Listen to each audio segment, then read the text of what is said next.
Yang dianggap persepuluhan itu apa? 1 juta saya punya duit terus saya kasih sekian ke gereja atau gimana? Engkau ingat bahwa engkau berjuang untuk masuk surga. Jika ada satu pendeta bilang, serahkan sampai dengan surat-surat tanah dan surat rumah. Usut. Mengenai perpuluhan itu di Katolik ada nggak perpuluhan atau gimana? Oke, Bu. Karismatik ada perpuluhan nggak? Kata pendetanya ada. Oke, itu untuk perjanjian baru, bukan untuk para pendeta.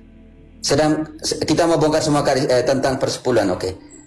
Banyak kali pendeta menggunakan Maleakhi 3 ayat 7 sampai 10. Selalu dikatakan, kalian telah mencuri dari Tuhan kalau kalian tidak bayar persepuluhan, kan begitu kan? Tuhan tidak akan membuka katup-katup langit kalau kalian tidak membayar persepuluhan, begitu kan? Betul. Tetapi lupa bahwa persepuluhan itu untuk apa? Supaya selalu ada makanan di rumahku.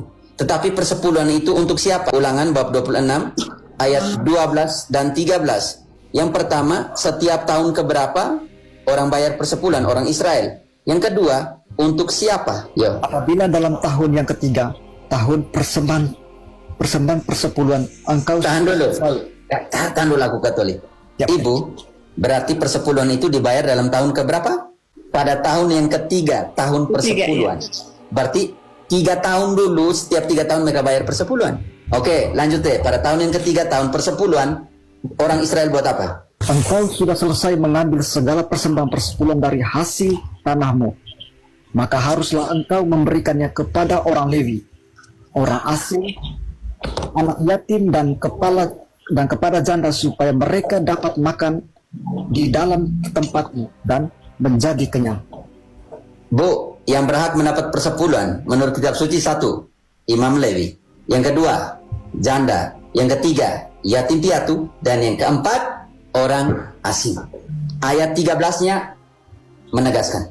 Dan haruslah engkau berkata di hadapan Tuhan Allahmu, telah kupindahkan persembahan kudus itu dari rumahku, juga telah kuberikan kepada orang Lewi, dan kepada orang asing, anak yatim, dan kepada janda, tepat seperti perintah yang telah kuberikan kepadaku. Ibu, siapa yang harus menerima, mempunyai hak persepuluhan? Tetapi ini perjanjian lama, belum perjanjian baru, oke? Orang Lewi, Imam Lewi.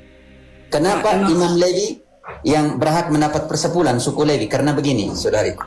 Karena di dalam pembagian tanah suci, Allah bilang, untuk orang Lewi, jangan kau kasih mereka tanah.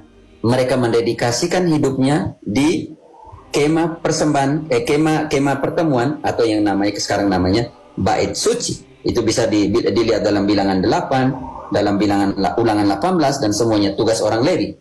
Karena itu 11 suku yang lain bekerja, dan tiap tahun ketiga mereka menyerahkan, dalam tahun persepuluhan mereka menyerahkan persepuluhan, tetapi bukan dalam uang, Bu, dalam hasil tanah dan hasil ternak. Dan persepuluhan itu hanya untuk mereka yang tinggal di teritori Israel. Orang Israel yang tinggal di luar Israel, di Mesir, di Efesus, di Roma, mereka tidak bayar persepuluhan. Dari perjanjian lama ibu sudah mengerti? Mengerti. Mengerti. Oke, sekarang kita ke perjanjian baru. Ini penting sekali. Karena itu, pendeta-pendeta kalau mereka ambil dari persepuluhan Lewi, apakah pendeta-pendeta itu imam Lewi atau tidak? Tidak. Berarti mereka tidak punya hak persepuluhan karena mereka bukan imam-imam Lewi. Yang kedua, pendeta-pendeta ini hidup di Israel atau tidak? Tidak. Berarti tidak punya hak persepuluhan. Yang ketiga, di Israel masih ada bait suci atau tidak? Tidak ada. Artinya tidak lagi ada persepuluhan bagi orang Israel. Kenapa? Tidak ada imam Lewi, tidak ada altar, tidak ada mesbah atau altar, tidak ada persembahan, dan tidak ada imam Lewi, dan tidak ada bait suci. Orang Israel sekarang tidak bayar persepuluhan. Lalu pertanyaan, kenapa Protestan dalam pengertian denominasi itu, beberapa denominasi menuntut orang untuk bayar persepuluhan? Berarti tidak biblis dalam pengertian ini. Saya juga bingung, Pak. Kenapa? Ya, makanya sekarang kau harus tahu. Oh, persembahan biasa sih ya nggak masalah, tapi persepuluhan ini yang wajib. Sekarang saya selesaikan persepuluhan. Di dalam perjanjian baru memang Yesus tidak menentang dan tidak menghilangkan persepuluhan. Kalau kita baca baik-baik Matius 23, di situ Yesus mengeritik praktek persepuluhan. Kenapa? Karena mereka melupakan 3 hal. Keadilan, apalagi belas kasih, dan kesetiaan. Mereka lupa. Dan mereka orang ahli Taurat dan ahli Taurat dan orang Farisi menambahkan sesuatu di dalam persepuluhan, yaitu bumbu-bumbu pun harus dipersepuluhkan. Ternyata itu tidak. Makanya Yesus kritik keras, celakalah kalian orang Farisi dan ahli Taurat, di dalam Matius 23:23. Celakalah kamu, hai ahli-ahli Taurat dan orang-orang Farisi, hai kamu orang-orang munafik, sebab persepuluhan dari selasi, adas manis dan jintan kamu bayar, tetapi yang terpenting dalam hukum Taurat kamu abaikan, yaitu keadilan dan belas kasihan dan kesetiaan. Yang satu harus dilakukan, yang lain jangan diabaikan. Nanti saya buktikan untuk siapa persepuluhan itu dalam perjanjian baru. Ibrani 7 ayat 1 dan 2 dan 3 kalau mau. Sebab Melkisedek adalah Raja Salem dan Imam Allah yang tinggi. Ia pergi menyongsong Abraham ketika Abraham kembali dari mengalahkan raja-raja dan memberkati dia. Kepadanya pun Abraham memberikan persepuluhan dari semuanya. Menurut arti nama sudah. Abraham memberikan persepuluhan ke Melkisedek. Iya. Melkisedek adalah Raja Salem dan imam dari Allah yang Maha Tinggi. Sekarang kita harus buktikan bahwa Ibrani 7 ayat 11 dan 12 di situ dikatakan bahwa di dalam perjanjian baru ritus Lewi dirubah, ritus Harun dan Lewi sudah dirubah jadi ritus Melkisedek. Ayat 11-12-nya bab yang sama. Karena itu, andai kata imamat Lewi telah mencapai kesempurnaan, sebab karena imamat itu umat Israel telah menerima Taurat, apakah sebabnya masih perlu seorang lain ditetapkan menjadi imam besar menurut peraturan Melkisedek, dan yang tentang dia tidak dikatakan menurut peraturan Harun? Sebab, kata kunci di sini, sebab jikalau imamat berubah, dengan sendirinya akan berubah pula hukum Taurat. Sebab tentang dia, ayat 17, diberikan kesaksian, engkaulah imam untuk selama-lamanya menurut peraturan Melkisedek. Pertanyaan saya, kalau begitu, ada imam di dalam perjanjian baru, imamat berubah dari ritus Harun atau Lewi kepada ritus Melkisedek. Berarti di dalam perjanjian baru ada imam atau tidak? Ada imam. Yaitu menurut ritus Melkisedek. Dan Melkisedek menerima persembahan persepuluhan dari Abraham. Di perjanjian lama orang Lewi yang menerima persepuluhan. Tetapi ini imamat Lewi sudah dirubah jadi imamat Melkisedek. Berarti yang harus terima persepuluhan sekarang ini di dalam perjanjian baru adalah imam-imam dari ritus Melkisedek. Kenapa dari ritus Melkisedek? Karena Melkisedek mempersembahkan apa? Kejadian 14 ayat 18 maaf. Melkisedek Raja Salem membawa roti dan anggur. Ia seorang imam dari Allah yang Maha Tinggi. Apa yang dipersembahkan oleh Melkisedek berupa 1000? Roti dan anggur.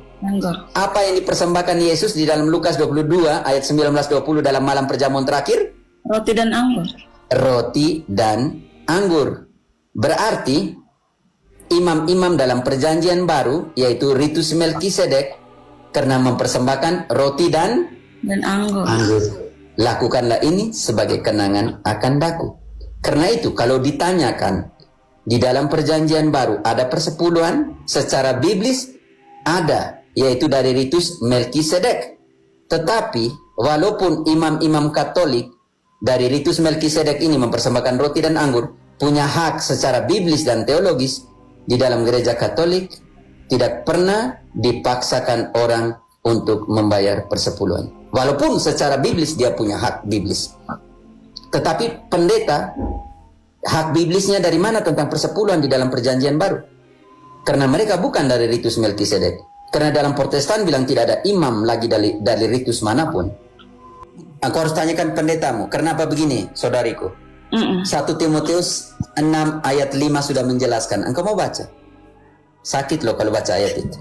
Percekcokan antara orang-orang yang tidak lagi berpikiran sehat dan yang kehilangan kebenaran, yang mengira ibadah itu adalah suatu sumber keuntungan.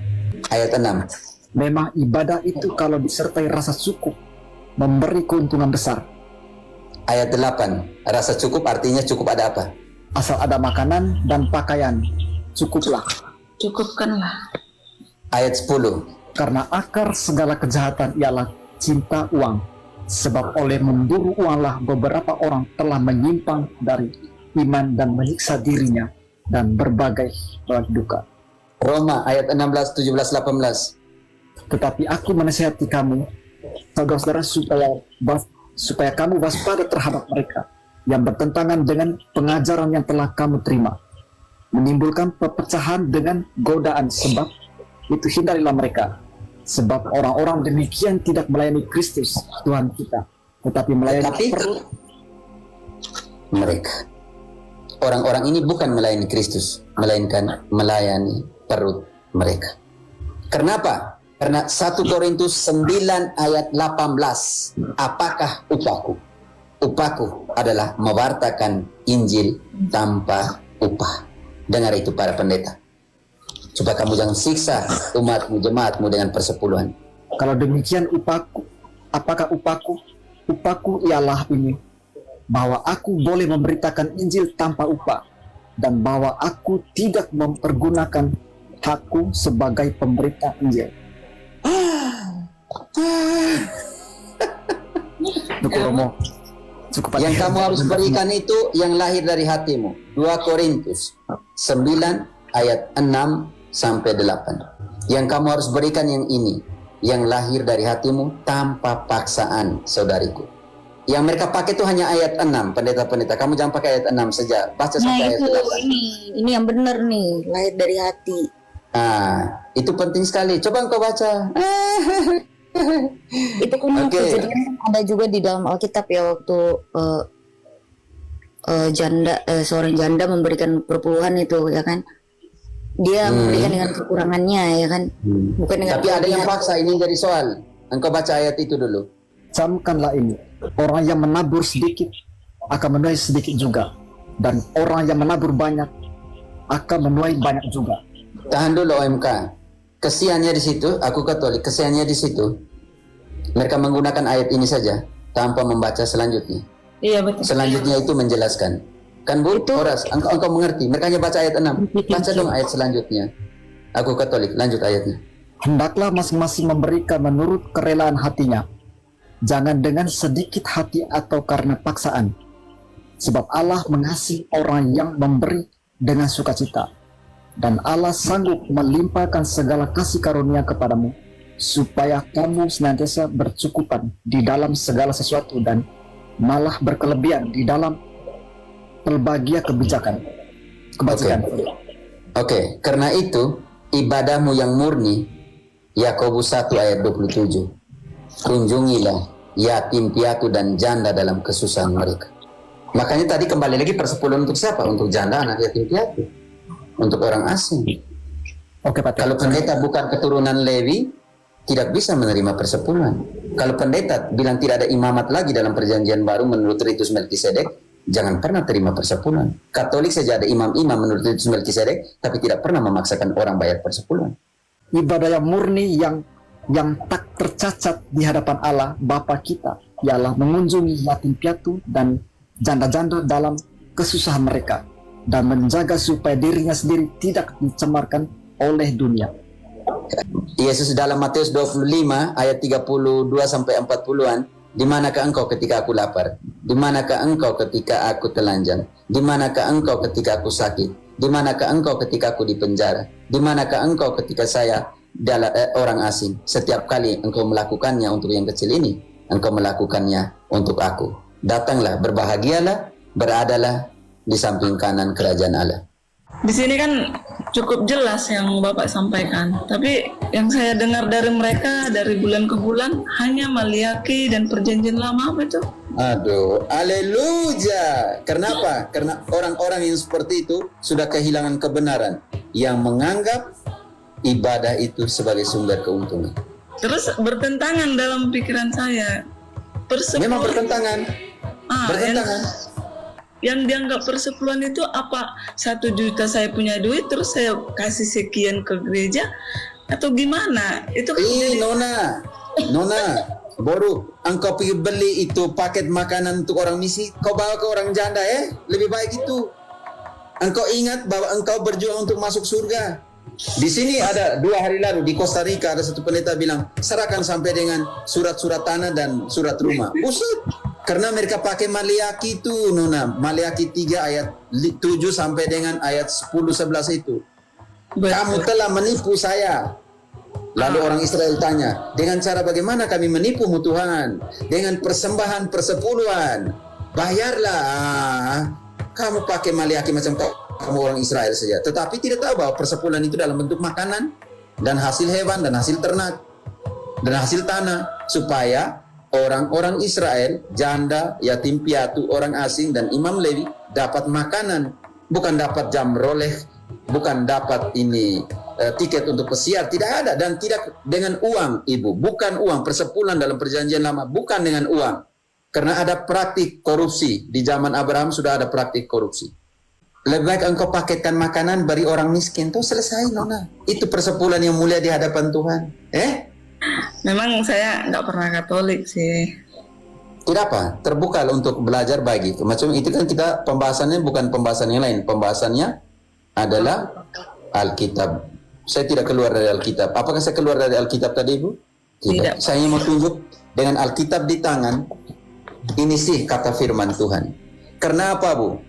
Karena 2 Timotius 4 ayat 2. Beritakanlah firman. Siap sedialah baik atau tidak baik waktunya. Nyatakanlah yang salah. Tegurlah dan nasihatlah dengan segala kesabaran dan pengajaran. Karena apa? Ayat 3.